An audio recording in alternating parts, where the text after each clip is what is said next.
Hello welcome to Ramya's taste travel. ഇന്നത്തെ recipe ഒരു കക്കയിറച്ചിയുടെ റെസിപ്പിയാണ്. കക്കയിറച്ചി ഉലർത്തിയത് അതെങ്ങനെയാണ് തയ്യാറാക്കണത് നമുക്ക് നോക്കാം. ചെറിയ കക്കയാണ് കിട്ടിയിട്ടുള്ളത്. അത് നന്നായിട്ട് ക്ലീൻ ചെയ്തെടുക്കണം കേട്ടോ. ആദ്യം തന്നെ നല്ല ചെറിയ കക്കയാണ് കിട്ടിയിട്ടുള്ളത്. നല്ല ടേസ്റ്റാണ് കേട്ടോ ഈ കക്കയിറച്ചി ഉലർത്തിയത്. ആദ്യം തന്നെ നമ്മൾ കല്ലുപ്പൊക്കെ ഇട്ട് ഇതേപോലെ ചട്ടിയിലെടുക്കുകയാണെങ്കിൽ നല്ല തിരുമ്മി ഉപ്പുകല്ലിട്ടിട്ട് നന്നായിട്ട് ഇതുപോലെ തിരുമ്മി എടുക്കാം. എന്നിട്ട് കുറച്ച് വെള്ളം ഒഴിച്ച് നന്നായിട്ട് അത് അമർത്തി പിഴിഞ്ഞെടുക്കാം. ഇതുപോലെ ഒരു 3-4 വട്ടം കഴുകി നല്ല വൃത്തിയാക്കി ക്ലീൻ ചെയ്യണം കേട്ടോ. എന്നിട്ട് വേണം നമ്മൾ പ്രിപ്പയർ ചെയ്യാനായിട്ട് കേട്ടോ. നന്നായിട്ട് കണ്ടോ ഇതുപോലെ അങ്ങനെ കഴുകിയെടുക്കുക. നന്നായിട്ട് വെള്ളമൊക്കെ ഒഴിച്ചിട്ട് വേണം ക്ലീൻ ചെയ്തെടുക്കാൻ. ഒരു 3-4 തവണ കഴുകിയെടുക്കണം കേട്ടോ. കക്കയിറച്ചി റോസ്റ്റ് നല്ല ടേസ്റ്റാണ് കേട്ടോ. ഇതുപോലെ തന്നെ കുരുമുളക് പൊടിയും ഒക്കെ ഇട്ടിട്ട് നല്ല ടേസ്റ്റാണ് കേട്ടോ അത് കഴിക്കാനായിട്ട്. കണ്ട ഇതുപോലെ പിഴിഞ്ഞ് എടുക്കുക. ഞാനൊരു 3-4 വട്ടം ഇതുപോലെ പിഴിഞ്ഞ് കഴുകി വൃത്തിയാക്കി എടുത്തിട്ടുണ്ട് കേട്ടോ. കല്ലുപ്പൊക്കെ ഇട്ടിട്ട് ഇതുപോലെ വൃത്തിയാക്കി എടുക്കണം കേട്ടോ. അപ്പോൾ എല്ലാം നന്നായിട്ട് ഇതുപോലെ വൃത്തിയാക്കി എടുക്കാം. ഇനി നമ്മൾ എങ്ങനെയാണ് തയ്യാറാക്കണമെന്ന് നോക്കാം. ആദ്യം തന്നെ ഒരു അരപ്പ് തയ്യാറാക്കണം കേട്ടോ. മിക്സിയുടെ ജാർ എടുക്കുക. ഒരു തുടം വെളുത്തുള്ളി, ഒരു കഷ്ണം ഇഞ്ചി, കുരുമുളക് ചേർക്കണം. പിന്നെ ചെറിയുള്ളി ഒരു 3-4 ചെറിയുള്ളി എടുത്തോളൂ കേട്ടോ. കുരുമുളക് ഒരു വലിയൊരു ടീസ്പൂൺ കുരുമുളക് പൊടി അല്ലെങ്കിൽ കുരുമുളക് അരയ്ക്കാൻ ഞാൻ കുരുമുളകാണ് എടുത്തിട്ടുള്ളത്. പിന്നെ കുറച്ച് പെരിഞ്ജീരകവും ചേർക്കണം. ഒരു ടീസ്പൂൺ പെരിഞ്ജീരകവും ചേർത്തോളൂ. നല്ല ജീരകമല്ല കേട്ടോ പെരിഞ്ജീരകം. അത് നന്നായിട്ട് ഒന്ന് ചതച്ച് എടുത്ത് വയ്ക്കുക. ഇനി ഒരു പാൻ വയ്ക്കുക കേട്ടോ. ഒരു കടായോ പാനോ നിങ്ങൾ എന്തിലാണ് തയ്യാറാക്കുന്നത് അത് വയ്ക്കുക. എന്നിട്ട് അതിലേക്ക് 2 ടേബിൾ സ്പൂൺ വരെ വെളിച്ചെണ്ണ ഒഴിച്ചു കൊടുക്കുക. വെളിച്ചെണ്ണയൊക്കെ നന്നായിട്ട് ചൂടായിട്ട് വരട്ടെ കേട്ടോ. വെളിച്ചെണ്ണയിൽ വേണേ തയ്യാറാക്കിയെടുക്കാനായിട്ട്. എന്നിട്ട് അതിലേക്ക് 2 തണ്ട് കറിവേപ്പില ചേർത്ത് കൊടുക്കുക.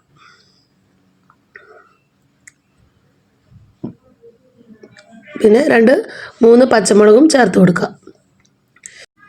പിന്നെ ഇതിലേക്ക് നാളികേരക്കൊത്ത് ചേർത്ത് കൊടുക്കാം.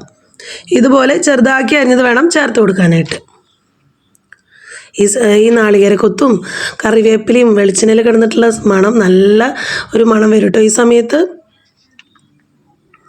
അത് നന്നായിട്ട് മൂത്ത് വരട്ടെ കേട്ടോ. പിന്നെ അതിലേക്ക് നമ്മൾ ചതച്ച് വെച്ചിട്ടില്ലേ വെളുത്തുള്ളി, ഇഞ്ചി, ചെറിയുള്ളി, കറിവേപ്പിലല്ല പെരിഞ്ജീരകം, കുരുമുളക് എന്നിവ ചതച്ച് വെച്ചിട്ടില്ലേ ആ ചതച്ച് വെച്ചതും കൂടി നമുക്കതിലേക്ക് ചേർത്ത് കൊടുക്കാം. ഒരു 2-3 ടീസ്പൂൺ ഉണ്ടായിരുന്നു കേട്ടോ ചതച്ചത്.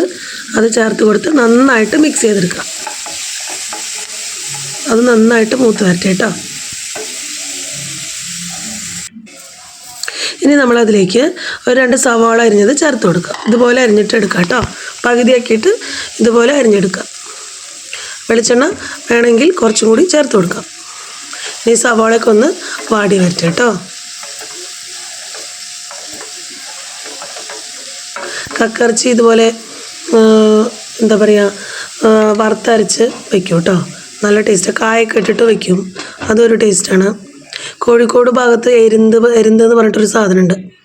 നല്ല സ്വാദാണ് കേട്ടോ കഴിക്കാനായിട്ട്. തോടോടുകൂടി വയ്ക്കും കോഴിക്കോട് ഭാഗത്തുള്ളവർ. തൃശ്ശൂർ ഭാഗത്ത് അങ്ങനെ ഞാൻ കണ്ടിട്ടില്ല. എരുന്തെന്നാണ് പറയുക. നല്ല ടേസ്റ്റാണ് കേട്ടോ കഴിക്കാനായിട്ട്. കക്കയിറച്ചിയും എരുന്തും രണ്ടും വ്യത്യാസമാണ്. രണ്ടിനും വേറെ രുചിയാണേ. ഇനി നമുക്ക് പൊടികൾ ചേർത്ത് കൊടുക്കാം. അതിലേക്ക് 1 ടീസ്പൂൺ മഞ്ഞൾപ്പൊടി, 2 ടീസ്പൂൺ വരെ മുളക് പൊടി, കാശ്മീരി പൊടി വേണമെങ്കിൽ നിങ്ങൾക്ക് ചേർക്കാം. പിന്നെ 2 ടീസ്പൂൺ മല്ലിപ്പൊടി എന്നിവ ചേർത്ത് കൊടുത്ത് നന്നായിട്ട് മിക്സ് ചെയ്തെടുക്കുക. പൊടിയുടെ മണമൊക്കെ ഒന്ന് മാറി വരട്ടെ. പൊടികളുടെ പച്ചമണം മാറി വരണം കേട്ടോ.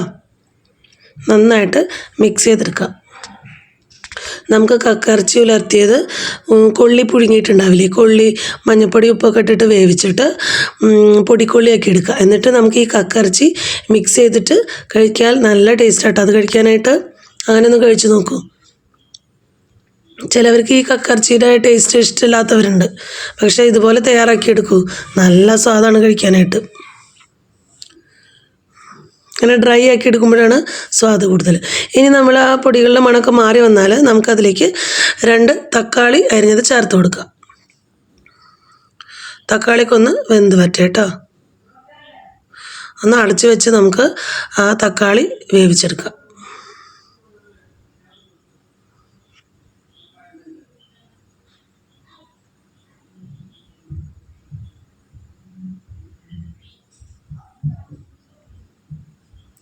തക്കാളിയൊക്കെ ഒന്ന് വെന്തോ നോക്കാം കേട്ടോ നമുക്ക്. തക്കാളിയൊക്കെ ഒന്ന് വെന്ത് വന്നിട്ടുണ്ട്. ഇനി നമുക്ക് ആ മസാലയിലേക്ക് കുറച്ച് ഉപ്പ് ഇട്ട് കൊടുക്കാം.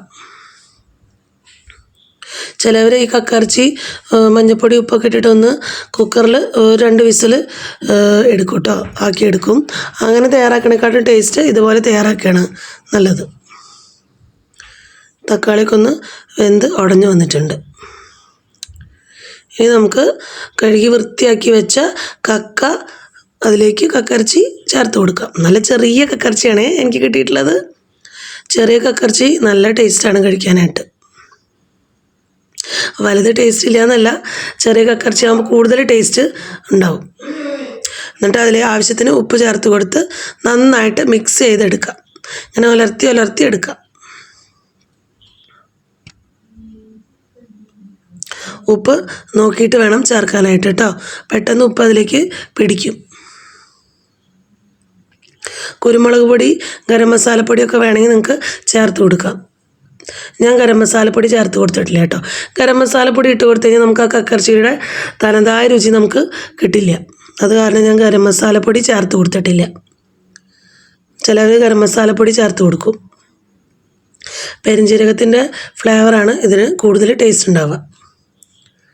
അങ്ങനെ കുറച്ച് പകുതി വെന്ത് വന്നിട്ടുണ്ട് കേട്ടോ. ഇതുപോലെ കണ്ടോ, നന്നായിട്ട് ഉലർത്തി എടുക്കാം. വെളിച്ചെണ്ണ വേണമെങ്കിൽ നിങ്ങൾക്ക് കുറച്ചും കൂടി ചേർത്ത് കൊടുക്കാം. പകുതി വെന്ത് വന്നിട്ടുണ്ട് കേട്ടോ. നമുക്കൊന്നുകൂടി അടച്ചു വെച്ച് വേവിച്ചെടുക്കാം.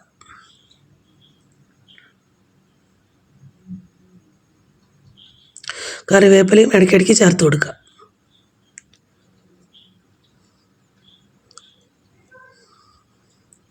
നമുക്ക് വെന്തോന്ന് നോക്കാം.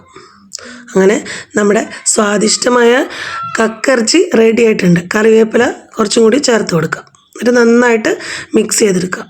അപ്പോൾ എല്ലാവരും ഇതുപോലെ തയ്യാറാക്കി നോക്കാം കേട്ടോ. നല്ല ചൂടുള്ള ചോറിൻ്റെ കൂടെ നല്ല ടേസ്റ്റാണ്. പത്തിരിയുടെ കൂടെയും പുട്ടിൻ്റെ കൂടെയൊക്കെ കഴിക്കാം. അപ്പോൾ എല്ലാവരും ഇതുപോലെ തയ്യാറാക്കി നോക്കാം. എല്ലാവർക്കും ഇഷ്ടമായാൽ ലൈക്ക് ചെയ്യാനും ഷെയർ ചെയ്യാനും നിങ്ങളുടെ വിലയേറെ അഭിപ്രായങ്ങൾ കമൻ്റായി രേഖപ്പെടുത്താനും മറക്കല്ലേ. Thank you.